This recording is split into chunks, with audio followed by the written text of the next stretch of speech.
Gubernur Jawa Barat melepas 110 milenial untuk jadi patriot di 50 desa. Anak-anak muda terpilih ini akan menjadi perwakilan pemerintah daerah untuk merintis badan usaha milik desa BUMDes berbasis potensi desa, terutama di desa-desa terpencil. Wah, bagus nih buat diangkat jadi tema podcast di episode pertama kita. Iya, Riz. Menarik banget buat kita bahas. Selamat datang di Femcast. Assalamualaikum warahmatullahi wabarakatuh. Salam sejahtera bagi kita semua. Halo Famous, apa kabarnya nih? Semoga semua sehat selalu ya. Oh iya, saya di sini Faris. Saya sedang bersama teman saya yaitu Saya Mesya. Dan selamat datang di Femcast. Faris, Artima, Mesya Podcast.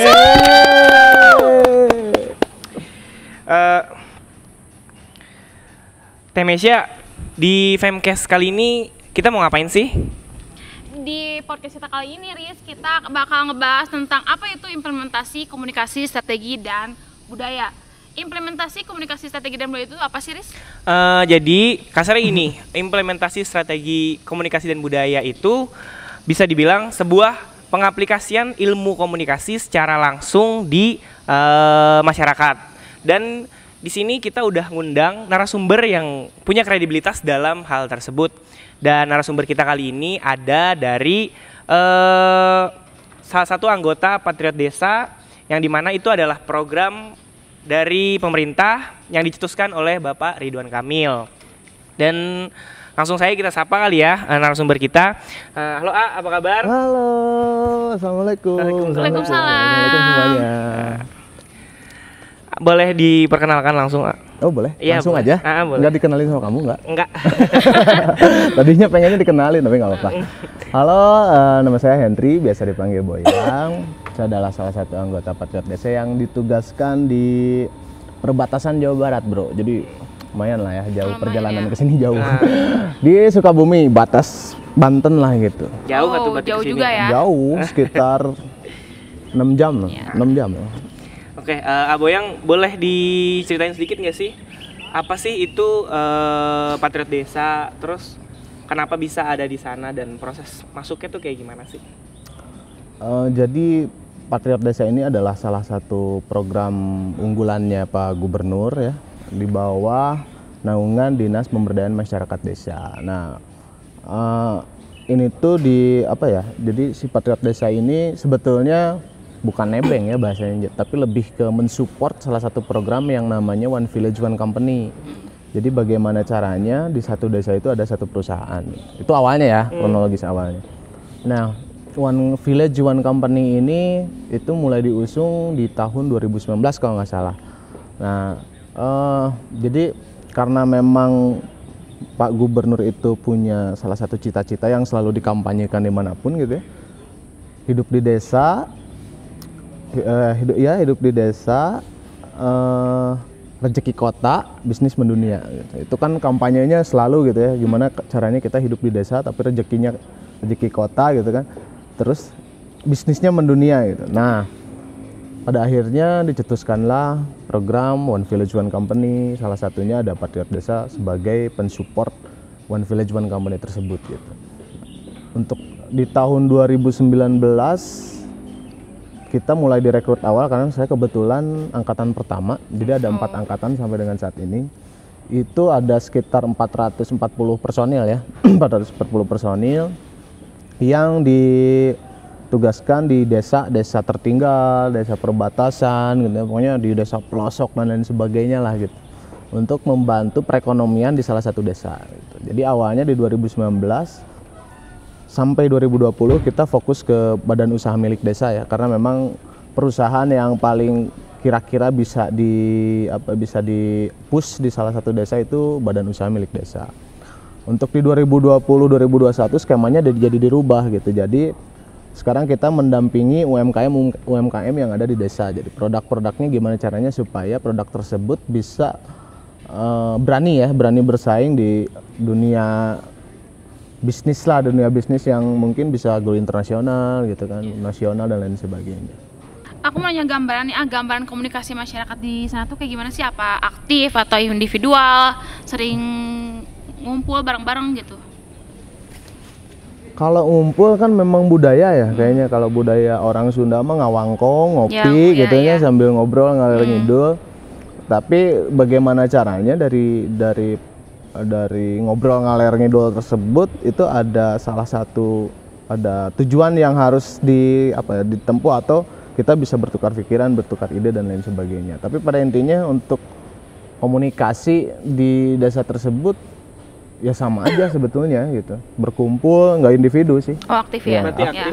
aktif gitu, aktif biasa aja kayak kita lah Oh, gitu. iya. Terus kan di sana kan masyarakat desa ya berarti. Masyarakat desa. ya. Nah, dari segi komunikasi dan budayanya, kira-kira apa sih yang ngebedain antara masyarakat desa dengan masyarakat kota menurut dari Aboyang sendiri? Mungkin budaya gotong royong yang paling kelihatan ya.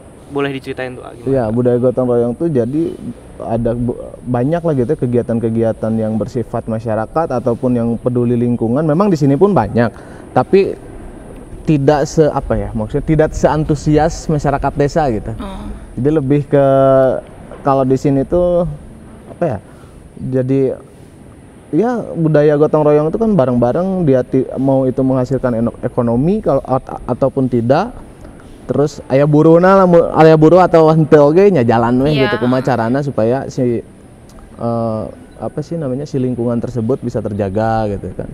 Terus kalau di kota sendiri kan contoh ya, saya ambil contoh di kota misalkan kita tinggal di sebuah klaster ya, di sebuah perumahan yang biasanya kan sekarang tuh musim klaster ya. Salah satu perumahan yang memang isinya ada 10-20 rumah gitu kan. Terus untuk menjaga keamanannya itu tuh nggak ada ronda, beda dengan kalau di kampung kan nggak ronda ya gitu Iya, ya. Kita jadwalin dong gitu per RT misalkan Iya. berapa orang. Nah, budaya tersebut di kota hampir tidak ada, bukannya nggak ada tapi hampir tidak ada. Yang Udah saya jarang rasakan, lah, ya yang saya rasakan ketika saya hidup di kota, kalau misalkan ada maling karek gitunya, wah nyun ronda, itu tuh setelah kejadian ada maling gitu. Nah. Tapi kalau di desa itu enggak. Jadi memang diantisipasi gitu, sudah diantisipasi. Jadi Berarti bisa dibilang aktif lah ya. ya mungkin ada beberapa alasan ya, tidak menyalahkan juga, ada beberapa faktor yang menyebabkan itu. Salah satunya contoh mungkin di masyarakat kota itu lebih pada kesibukan ya. Jadi kesibukan itu contoh, kok nggak ikut ronda sih lu? Kenapa nggak ikut ronda ya? Karena gue besok kerja ataupun apapun lah gitu ya. Jadwal mungkin yang terlihat padat, pada akhirnya si masyarakat kota tersebut ya udahlah mending kana muruhkeun we gitu. Oh iya, sekarang memang kayak Iya gitu kan? kali ya. Iya, cari Ininya. tugas keamanan gitu. Ya udahlah bayar aja berapa gitu. Berbeda dengan masyarakat di desa. Kalau masyarakat di desa itu kan mayoritas, kalau di desa saya yang saya tempati itu mayoritas nelayan. Terus petani juga ada, tapi kadang petani juga bisa jadi nelayan. Kalau misalkan ikannya lagi bagus, petani bisa jadi nelayan. Jadi si aktivitas mereka tuh tidak tergantung pada waktu gitu. Jadi bukan yang jam 8 pergi kerja, jam 5 pulang kerja, bukan ya bukan yang aktivitasnya kayak gitu. Jadi bisa aja mereka Kapan kerja aja. itu malam Iya. misalkan ya, atau misalkan bisa aja mereka kerja jam siang gitu kan, tergantung daripada apa yang harus dikerjakan. Nah, mungkin itu juga salah satu faktor yang membedakan ya, yang membedakan kenapa budaya gotong royong itu lebih kuat sebetulnya di sana gitu dibanding di kita. Itu mungkin yang membedakan, mungkin. Tapi kelihatannya ya itu. Terus dari proses interaksi masyarakat di sana kan, Aboyang sendiri kan udah lumayan lama ya di sana. Ya sudah sekitar setahun setengah ya. Nah, dan itu gimana caranya sih? Strategi apa sih dalam konteks komunikasinya ya gitu? Gimana caranya bisa ngebaur dengan masyarakat dalam artian bisa klop gitu sama masyarakat? Strategi untuk berbaur dengan masyarakat. Dalam misalkan kayak lagi buat kerjasama atau bikin program. Betul. Kalau strategi ya kita awali dengan bagaimana caranya kita membangun chemistry dulu lebih awal ya. Yang pertama tuh ngebangun chemistry gimana caranya supaya kita sama mereka tuh dapat gitu. Feel-nya. Jadi mereka tidak membedakan bahwa kita tuh oh ini orang kota nih atau Iya, misalkan ya dianggap kita itu sebagai tamu, nggak seperti itu, karena untuk menjalankan satu program ataupun satu tujuan tertentu gitu ya, apalagi yang skema inklusif itu banyakan gitu kan, terus beberapa kaum marginal juga yang kan itu untuk mendekati kaum marginal itu kita butuh chemistry gitu, kita butuh kedekatan emosional gitu, sehingga beberapa program tuh bisa kita bangun bersama, karena kan program-program yang diusung oleh kita tuh tidak kita sendiri gitu kan, tapi bagaimana si masyarakat ini ikut bergerak gitu, terus mereka juga ikut berpartisipasi dari sekecil apapun, dari mulai mendatanya, menganalisa, mengkonsep dan lain sebagainya, mereka dilibatkan gitu. Kita tuh hanya menjadi trigger lah istilahnya gitu.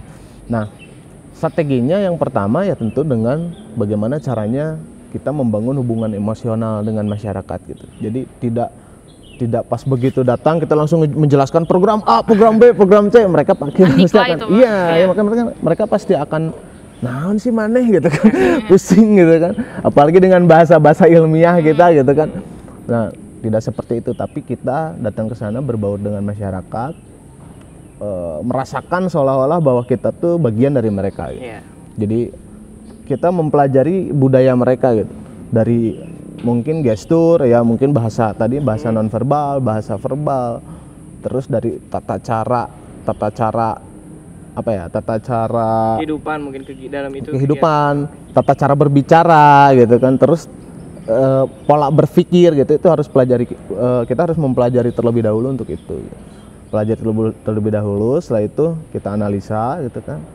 Setelah dianalisa, ini apa aja nih yang harus kita mulai gitu ya, harus kita tahap awal tuh kita harus gimana, itu kayak gitu. Jadi kalau misalkan ada kegiatan-kegiatan di desa, itu berarti Aboyang sendiri ikut gitu, terus kalau misalkan desa ngadain kegiatan apa, harus mau nggak mau kita ikut gitu ya? Enggak juga sih, enggak juga. Kalau mungkin di tahun 2019-2020 ikut ya, kebanyakan ikut, karena kita beraktivitas lebih banyak di desa, di kantor desa maksud saya, bukan di lingkungan. Jadi untuk di tahun 2019-2020 kita lebih banyak aktivitas di kantor desa, karena kebetulan BUMDesnya kantornya di desa.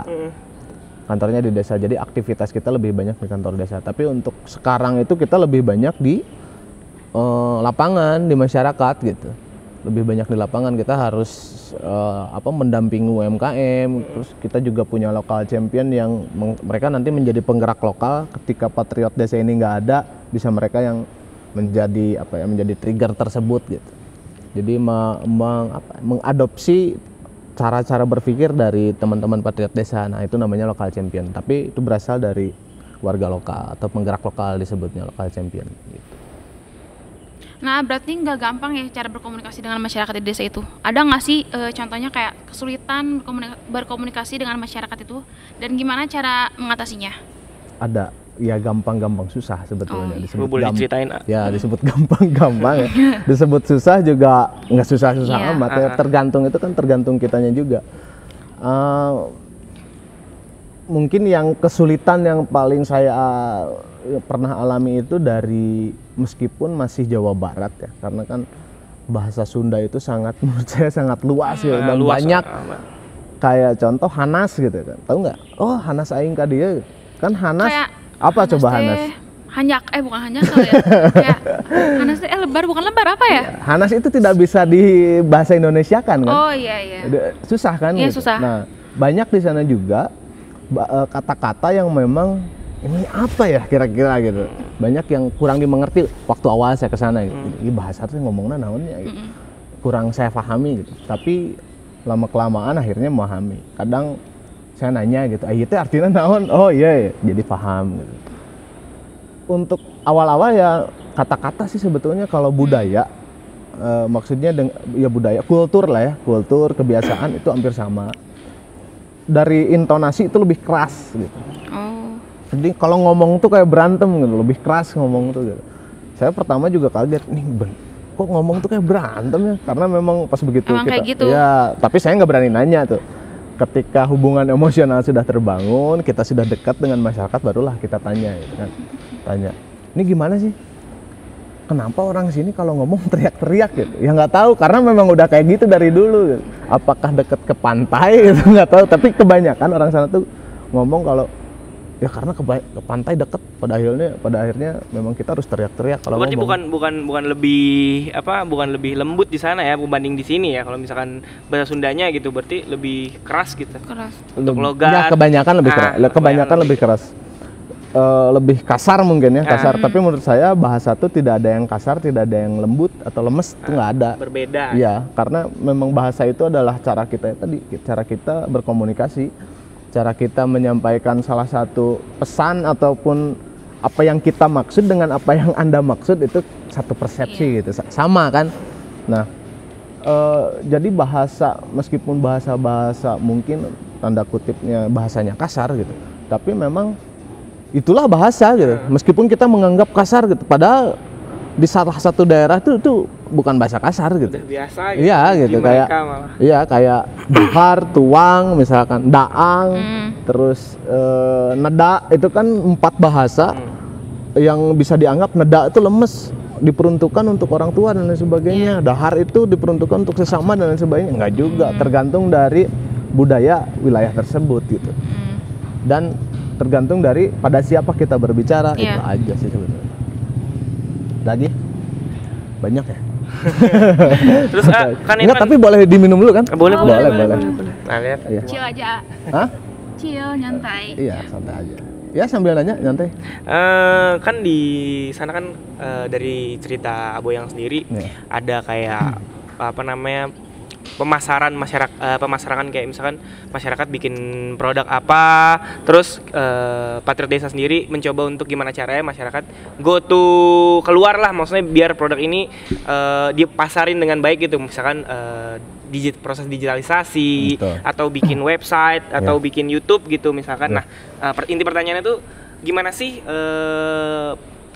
strategi pemasarannya untuk hal tersebut gitu? Ya ada metode-metode persuasif sih, ada metode pendekatan kepada masyarakat agar memahami bagaimana caranya mengembangkan produk-produk mereka gitu. Nah, kebetulan untuk Patriot Desa sendiri itu ada 3 domain untuk tahun ini gitu kan. Yang pertama adalah yang tadi One Village One Company, yang kedua desa digital, yang ketiga itu adalah gerbang desa atau gerakan membangun desa.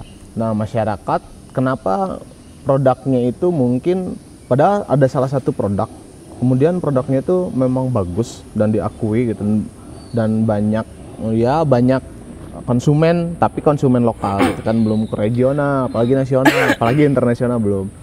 Ini tuh produknya bagus, berarti tinggal kita mengemas kan. Nah, selain mengemas tentu saja itu ada sistem manajemen yang baik kan, manajemen keuangan.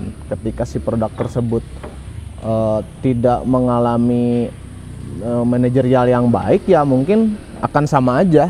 Contoh kecil, ini produk dikemas dengan sedemikian rupa, udah keren lah pokoknya kemasan produknya.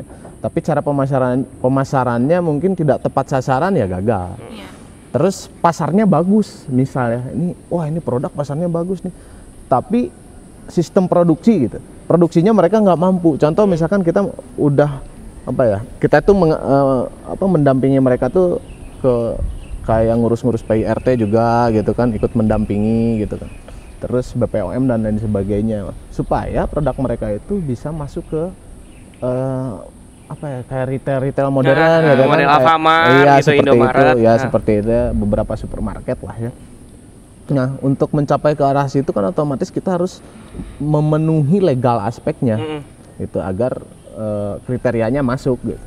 Nah, ketika si produk tersebut ada di pasar gitu, otomatis permintaan produk itu meningkat, dan berarti kan kapasitas produksinya harus diperbesar gitu. Nah, itu juga kan harus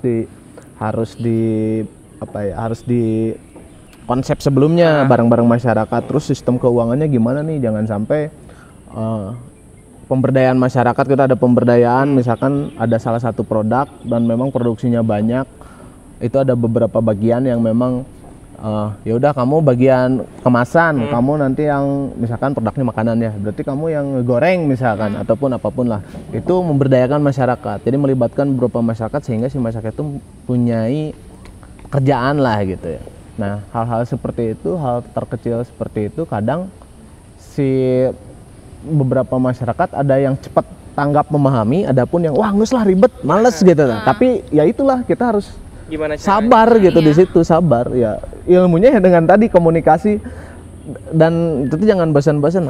Ayo atuh Bu gitu kan. Terus gitu, terus pada akhirnya mereka juga nyanges lah sok gitu. Tapi bantuan ya kan pasti dibantu gitu. Kalau untuk produk-produknya ada apa aja biasanya kalau yang makanan gitu dari segi makanan? Kalau makanan banyak sih, kita punya cicue. Jadi cicue itu adalah makanan khas ya, tapi bukan makanan, minuman juga bukan gitu. Tapi lebih kepada kaldu kali ya, kayak kaldu ikan. Kaldu ikan itu ada. Terus ada minyak cengkeh juga kita punya. Terus ada makanan-makanan kemasan, karena kan di sana tuh komoditasnya pisang gitu kan, banyak pisang, terus banyak beberapa komoditas gitu. Ada pisang, ada jagung, ada apapun gitu. Jadi pisang dibikin keripik gitu kan, kayak gitulah. Terus ada juga dari produk-produk kayak produk obat juga banyak. Kayak minyak cengkeh gitu, ada masyarakat yang memproduksi minyak cengkeh. Terus yang paling fenomenal itu karena kan saya tuh di Cisolok ya, Sukabumi, yang sudah terkenal dengan Maerot gitu. Nah itu apa sih itu Maerot? Maerot ya bisa kamu searching aja nanti gitu. Ini 18 plus nggak sih yang tahu nonton? Maerot, Mesya tahu nggak? Semacam kang pijit kali ya. Iya, Sama badan pegel-pegel mana? Iya, badan tapi yang pegel-pegel pegalnya kali bukan ya. badan. Beda lagi itu mah ya. Yang pegalnya memang bukan badan. Nah itu kan, itu tuh sifatnya tradisional Maerot kan. Maerot tuh memang sudah melegenda. Terus bahkan ada dulu Menteri Kesehatan Masih Terawan, itu Maerot itu dijadikan sebagai wisata kebugaran, pusat wisata kebugaran di sana. Hanya saja mungkin infrastruktur dan SDM yang kurang atau belum mumpuni. Nah, ya saya support itu juga gitu, kayak ini Maerot nih harus punya website gitu kan. Meskipun Maerotnya itu udah nggak ada, udah almarhum, tapi kan masih ada anak-anaknya, masih ada cucu-cucunya yang bisa lah. gitu, yang ilmunya itu diwarisi gitu kan.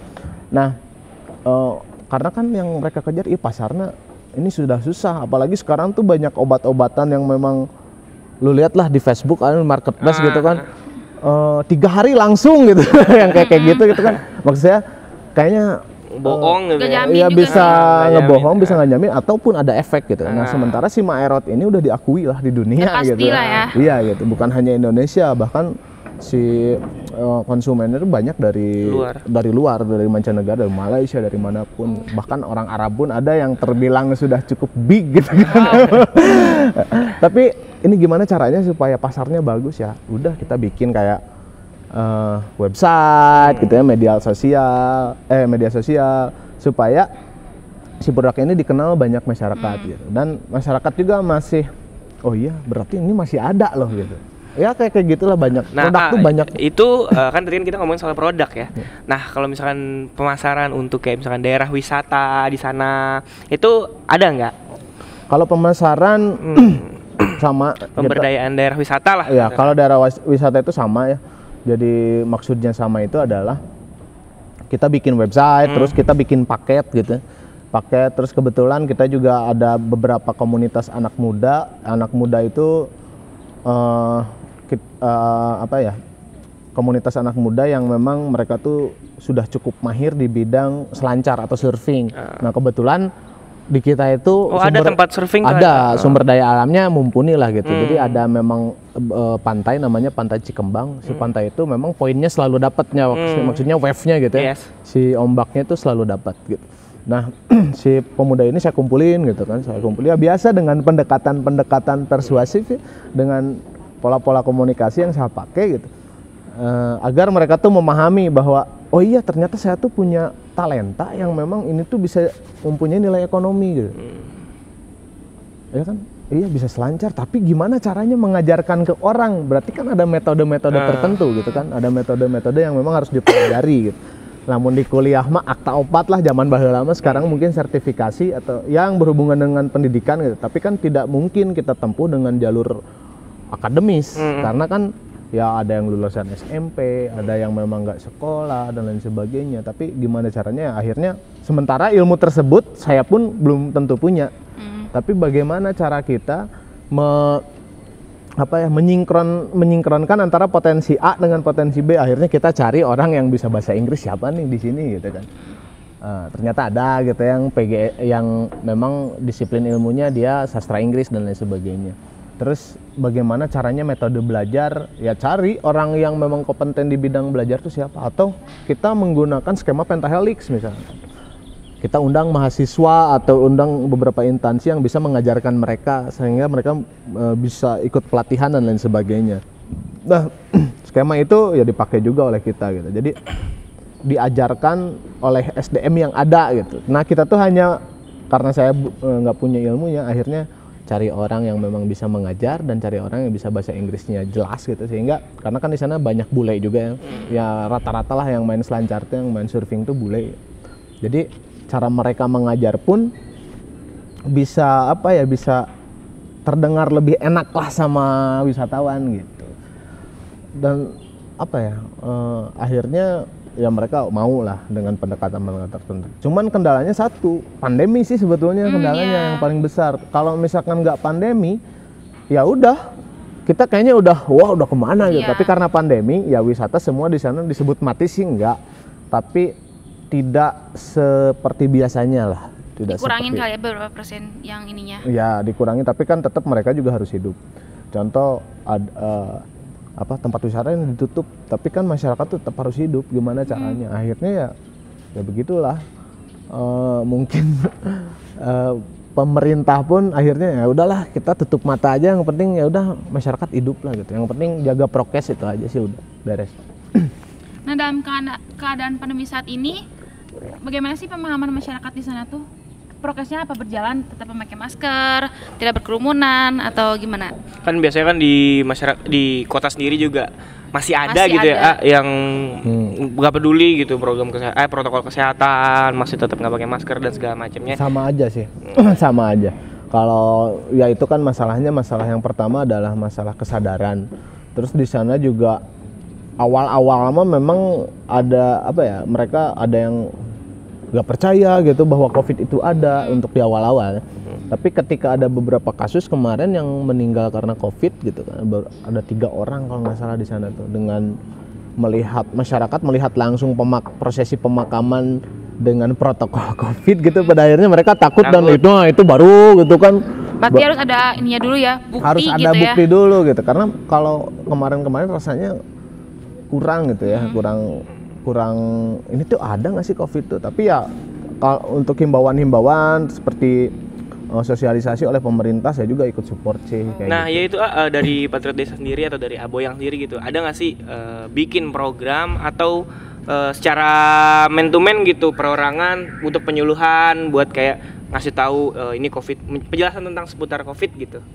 Kalau untuk program nggak ada ya, karena memang tujuan kita tuh bukan ke COVID sebetulnya. Tapi untuk penyuluhan itu pun tidak terprogram. Misalkan saya ketemu Anda misalkan ya divaksin yuk, bareng orangnya rek divaksin dah gitu. Nah, mereka pasti ikut gitu. Terus siun, kok takut kenapa sih gitu? Ya mereka takut itu sebetulnya ada 2 faktor. Yang pertama adalah faktor terpapar hoax, karena kan banyak berita-berita di media sosial yang mungkin tidak mereka saring gitu ya. Yang kedua adalah takut jarum. Udah cuma 2 itu sih sebetulnya yang menjadi faktor ya, bahwa vaksin itu penting itu. Tapi ketika si masyarakat tersebut dengan pendekatan tertentu, dengan cara-cara komunikasi tertentu gitu, mereka pasti mau kok gitu. Kalau misalkan oleh pemerintah contohnya dikasih surat sebaran, udah cukup itu aja, itu nggak akan kena mungkin. Tapi berbeda dengan ketika kita ngobrol bareng gitu. Ya ngobrol bareng wae lebih di 7-an ya, lebih di 10 orang, takut lah, mending orang divaksin we mah aman gitu. Akhirnya dari 7 orang tersebut ya mungkin ada 2 atau 3 orang yang ikut gitu kan. 2 atau 3 orang yang ikut. Itu di vaksin pertama kita vaksin gitu kan. Setelah itu ketika vaksin pertama, terus kita datang lagi ke mereka gitu, bahwa ya orang divaksin tadi aman gitu, sugan aya naon, paling cangkel yang lapar gitu. Iya.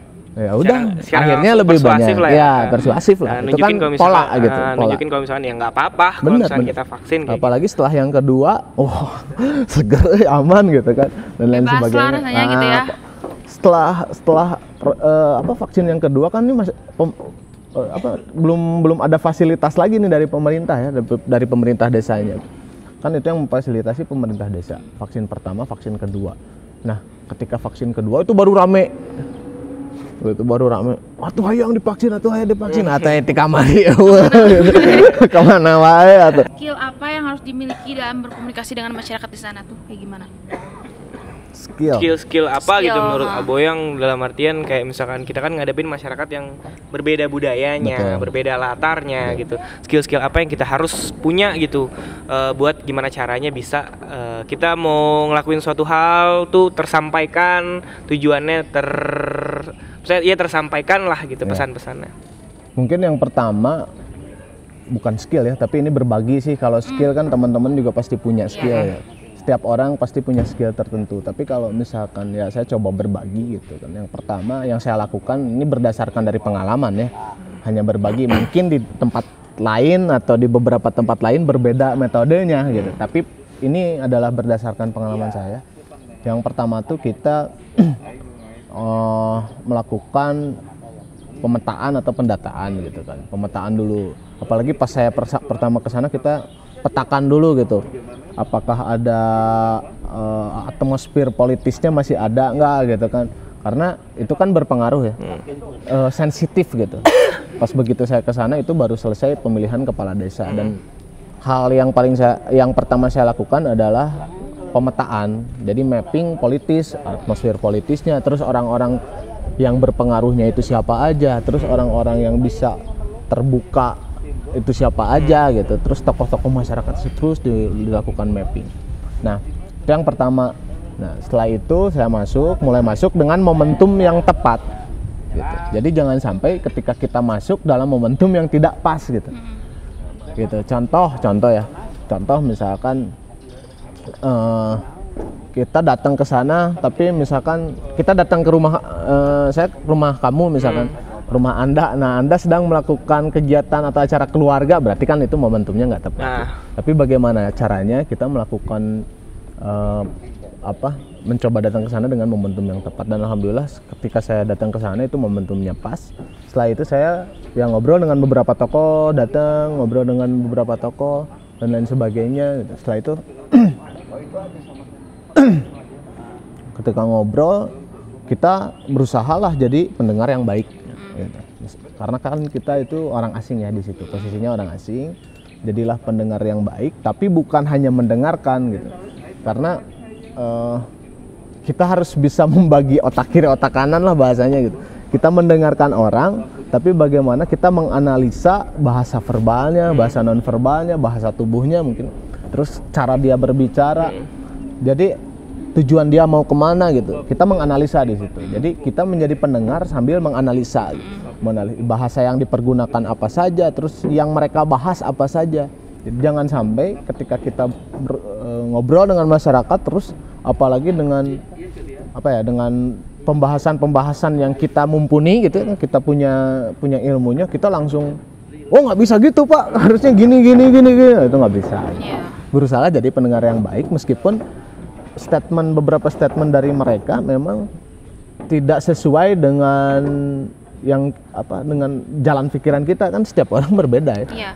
Ya udah dalam hati aja, menurut saya mah nggak gitu, gini sih, tapi gini ya, mungkin kedepannya bisa disampaikan untuk membuka pemikiran mereka gitu. Tapi untuk di langkah awal ya kita jadi pendengar yang baik. Jadi pendengar yang baik dulu gitu. Jadi jangan sampai kita masuk sesuai dengan ya, kita bawa pembicaraan, kalaupun kita mau berbicaralah sesuai dengan apa yang kita mampu membicarakannya. Misalkan pembahasannya kayak saya misalkan mendengarkan beberapa komunitas nelayan ngobrol, kita kan nggak ngerti gitu kan, ngobrol ke naon ya gitu, ngobrol ke lauk dan lain sebagainya.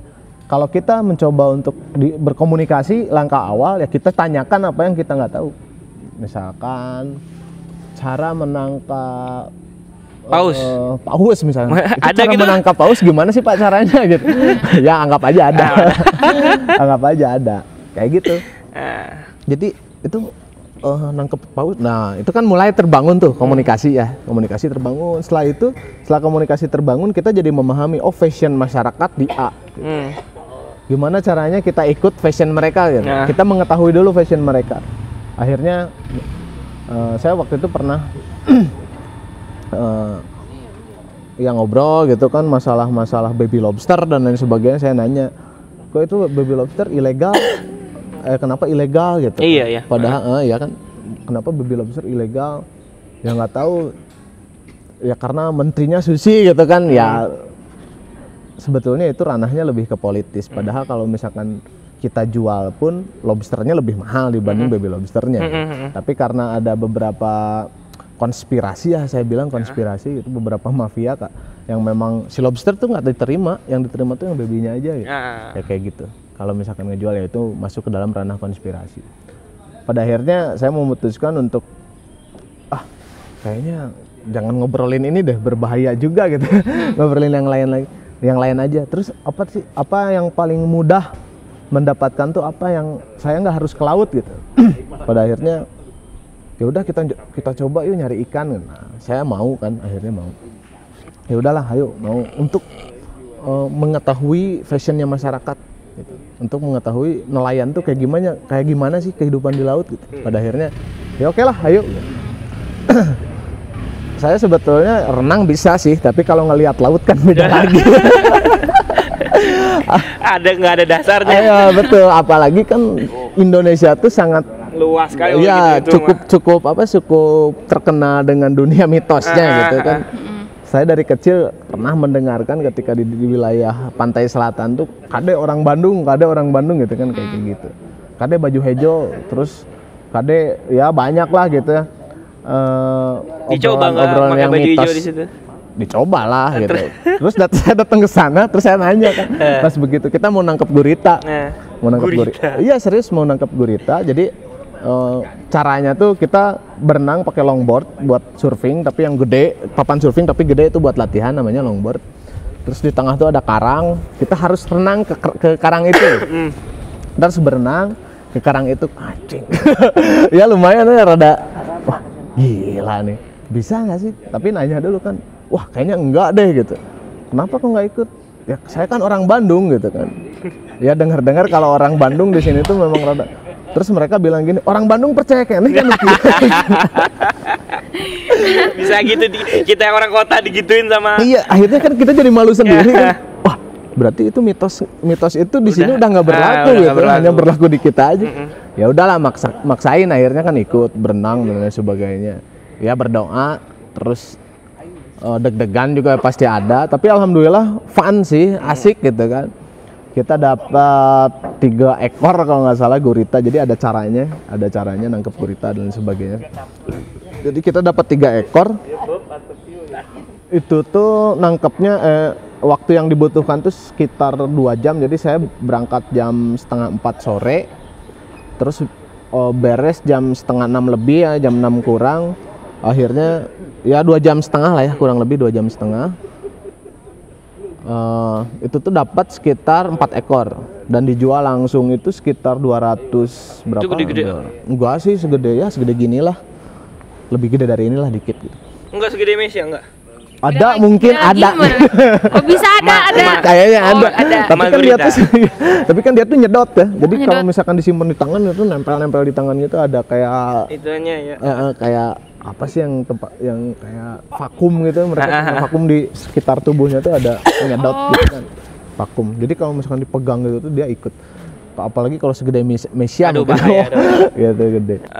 Berarti kalau misalnya gimana caranya ngebaur dengan masyarakat, akrab, itu secara langsung dari poin yang tadi Abo yang ceritain, itu gimana caranya kita ya memang harus bisa paham mereka kayak gimana, apa yang mereka lakuin, kegiatan-kegiatan mereka seperti apa. Jadi kayak gitu ya berarti ya. Pertama kita harus petakan dulu apa yang kita hadapi, masyarakatnya itu seperti apa. Yang kedua adalah menjadi pendengar yang baik. Yang ketiga, kita pahami fashion masyarakat, ikut terjun gitu.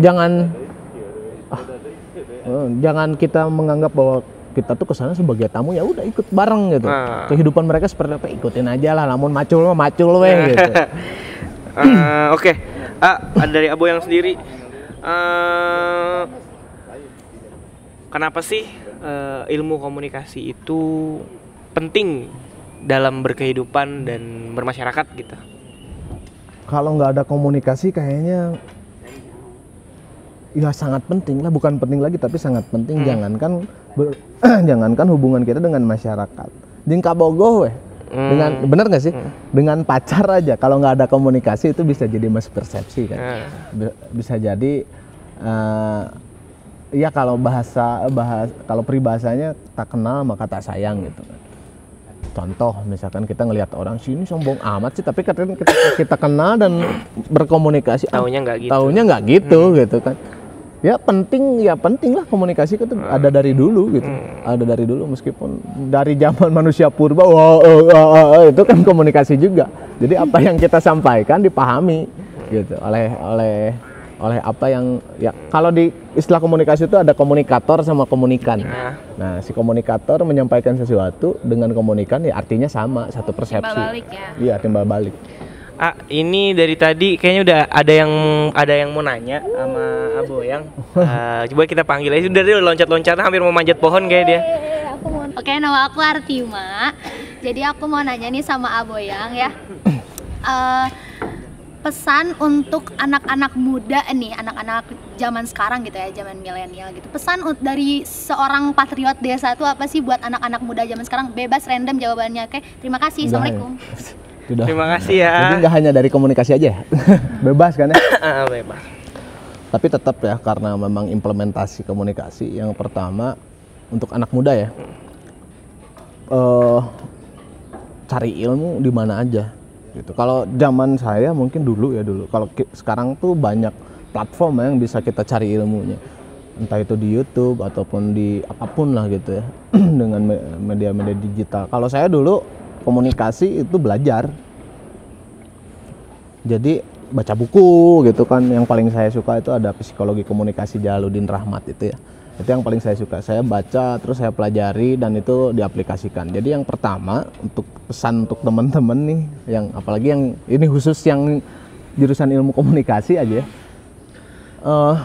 Cari ilmu, cari ilmu sebanyak-banyaknya apapun itu, nggak usah komunikasi apapun gitu. Karena saya juga kan basically saya di seni gitu, orang seni. Tapi saya mempelajari apapun yang ini bermanfaat buat kehidupan saya gitu. Yang pertama yaitu belajar, yang kedua berkarya. Apapun kita bikin gitu, mau ya contoh podcast lah atau apapun, kita berkarya gitu sesuai dengan passion kita tentunya ya. Kalau misalkan fashionnya main musik terus berkarya gitu, bodo amat orang mau suka mau enggak gitu. Kayak mungkin fan podcast bodo amat orang mau nonton mau enggak, yang penting kita berkarya aja. Nah, dari berkarya tersebut itu pasti ada yang suka, ya kan? Nah, dari yang suka tersebut itu akan mengambil atau memetik manfaat dari apa yang kita sampaikan gitu. Contoh fem podcast nih, teman-teman kan berkarya bikin podcast terus gitu kan, mau orang nonton mau enggak, tapi pasti ada orang yang nonton dan pasti ada orang yang memetik manfaatnya dari apa yang mereka tonton gitu. Jadi teman-teman ya intinya kita itu ya terbaiknya manusia yang terbaik itu adalah manusia yang bermanfaat. Jadi manfaat itu bisa dilakukan dengan cara apapun termasuk berkarya. Jadi belajar, menuntut ilmu itu kan sudah dianjurkan ya. Menuntut ilmu itu harus kemana aja, mau ke negeri Cina, mau kemana, dan itu sampai mati kita harus menuntut ilmu. Yang pertama, yang keduanya berkarya. Udah itu, jangan berhenti berkarya, sikat terus bro, gitu. Dua itu aja sih pesannya, nggak banyak-banyak. Oke Riz, itu dia perbincangan kami dengan salah satu patriot desa. Terima kasih ya Boyang untuk waktunya jauh-jauh datang dari Sukabumi ke Bandung ya. Semoga obrolan kita tadi bersama Boyang itu bermanfaat untuk kita semua. Dan spesial terima kasih kepada Elius Cafe yang sudah menyiapkan tempat sebagus ini buat nongkrong bisa, buat podcast juga bisa. Serta terima kasih kepada Super Studio yang telah menyiapkan alat podcast kita kali ini. Dan terima kasih semuanya. Dadah. Terima kasih sudah menonton.